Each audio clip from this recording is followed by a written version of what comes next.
Hi friends, ನಾನಿವತ್ತು ನಿಮಗೆ dry ಪಲ್ಯ ಮಾಡೋದನ್ನು ತೋರಿಸ್ತಾ ಇದ್ದೀನಿ. ಇದಕ್ಕೆ ಬೇಕಾಗುವ ಸಾಮಗ್ರಿ ಮುಳ್ಸೌತೆಕಾಯಿ ಮತ್ತು ಈರುಳ್ಳಿ, ತೆಂಗಿನಕಾಯಿ ತುರಿ,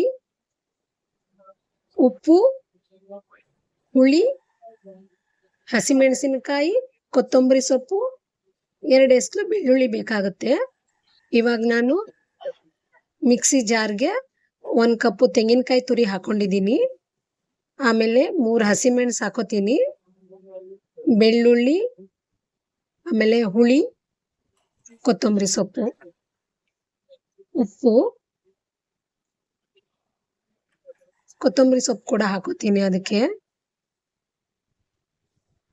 ಇವಿಷ್ಟನ್ನು ಹಾಕೊಂಡು ಗ್ರೈಂಡ್ ಮಾಡ್ಕೊತೀನಿ. ಸ್ವಲ್ಪ ನೀರು ಹಾಕೋತೀನಿ.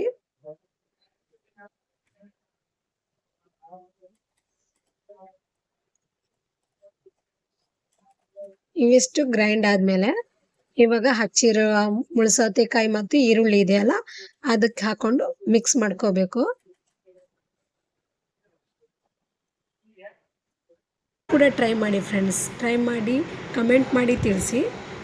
ಇವಾಗಂತೂ ಗ್ಯಾಸ್ ಎಲ್ಲ ಸಿಗೋದಿಲ್ಲ ಅಲ್ಲ, ಇಮಿಡಿಯೇಟ್ ಗ್ಯಾಸ್ ಎಲ್ಲಾದರೂ ಖಾಲಿ ಆದರೆ ಇಮಿಡಿಯೇಟ್ ಡ್ರೈ ಪಲ್ಯ ರೆಡಿ ಮಾಡ್ಬೋದು.